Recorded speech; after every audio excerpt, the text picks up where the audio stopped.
everyone. So in my last video I made these trays, and I told you that in today's video I was going to be finishing them with some resin, so you can see how I do that. I actually received this resin, Epoartist Epoxy Resin, and they sent it to me so that I could do a review of it. I'll pull everything out of the box, but the quick instructions on it are fairly simple. You add 1 part of the resin and 1 part hardener, so same amount. Mix thoroughly for 5 minutes. Pour within 30 minutes of work time, and then cure for 24 to 72 hours. So this is really similar to a lot of other resins that I've used, where you have 1 part of the resin and 1 part hardener.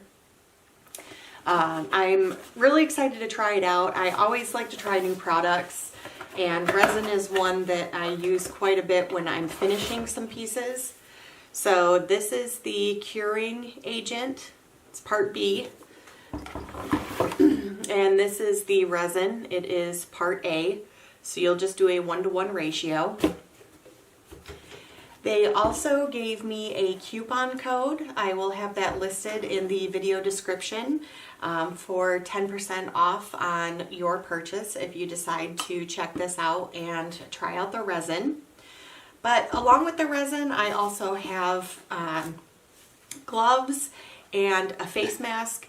Anytime I'm working with resin, I always wear my protective equipment. Some people say that with resins that have like no fumes, I don't trust that. I always wear a face mask, especially when you're using a heat gun to get rid of those bubbles. If there's fumes, if there's a smell, I always just wear protective gear. I also have some cups and my stir stick. I don't measure out in terms of milliliters or like a cup or a half a cup of resin. I normally just go by the marks on the side of my cups. If I mix up too much resin, I have other items that I can use it up for, so I'm not worried about that. But I'm just going to go probably about halfway up the cup on each of them, and then I'll mix that up, and whatever I don't use on these, I have other coasters that I can pour on. I also use a kitchen torch to remove bubbles. This is just a butane torch. It's very easy to use. You can lock it. I just buy these off of Amazon. I think you can also find them in, actually with them being kitchen torches, you can pretty much find them where a lot of kitchen supplies are sold. But I will link this down in the video description too, in case you were looking for one. I've had this one for a while and it's been working out well for me. So I'm just going to get my gloves on. And once I start mixing the resin, I am going to put my mask on. So I'll just put a little bit of music behind while I'm doing this, and then I will pour the resin and we will take a look at those. But let's see. I have not opened these up yet, so I need to do that. Okay.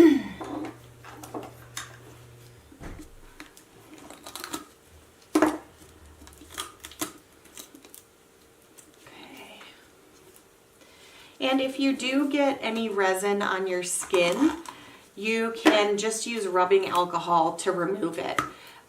Soap and water does not work. Soap will not eat through it, but the rubbing alcohol does. So I always just keep some of that with me too. Sometimes when I'm trying to take off my gloves, I'll get it on my arms, and so I just use the rubbing alcohol to clean it off. So like I said, it's just equal parts resin and hardener. So I'm just going to measure this out, but it's a really nice consistency and it's nice and clear.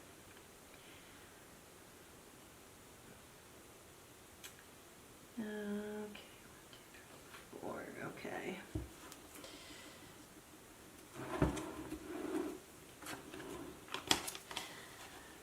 So I have resin, and now we'll do the hardener. And I'm just going up about 4 lines on my cup. That'll mix up a really nice amount. And I'm just going to do a thin layer in these plates. I don't want it to be too thick, but if I get a lot of bubbles, I want to be able to use the torch to break all of them, and then I can always do a second layer if I feel that I need more resin. But I'm just going to pop on my mask and start mixing this up. So we'll do about 5 minutes. Make sure it's good and thoroughly mixed. If you don't mix it long enough, it may not cure properly. So just follow the instructions on whatever resin you are using.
Okay, so I am going to let these cure.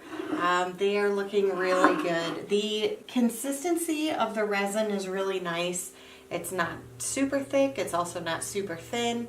It's very easy to work with. I did get some bubbles, but not a lot. I'm just looking to see if I can see that I have a hair in this one, so I'm just going to pick it out. There we go. But overall, this is really nice. It's nice and clear. It's got a good consistency. I'll be using up everything that I have left over for some coasters, but I do like it. So I'll be interested to see what these look like once they are all cured. So I'll show you that. But I hope you guys like this video. I hope it's helpful if you're interested in working with some resin. It's really not that hard to do. You just want to, wear that protective equipment and not get it on your skin. If you do, rubbing alcohol just takes it right off. But thank you guys so much for watching, and I will see you in the next one. Alright, so these have been curing for about 24 hours. They both look fantastic. I'll probably do one more layer of resin just so that there's pretty good coverage on them. This was just a really thin layer, but I got all the way around the seam of my paper, so it'll be nice and protected. But this resin was nice. I do like the way that this is looking right now. I'm just seeing if anything dried in my resin, like a little dust or hairs, and I don't think it did. So yeah, I'm really happy with the way this turned out. And like I said, I have a coupon code in the video description below if you want to check out their page and go see what they have available. I'm thankful that they sent me some so that I could test it out. So I hope you guys like this video. Let me know how much you like these, or if you want to see some more of these. I do have some more plates that I can make into trinket trays. And I think I'm also going to be trying out some clocks soon. So I'll try and do a tutorial on doing some clocks. It's very similar, but a little bit more work on those. But yeah, so I just wanted to show you how these turned out. They look really great. Thank you guys so much for watching, and I will see you in the next one.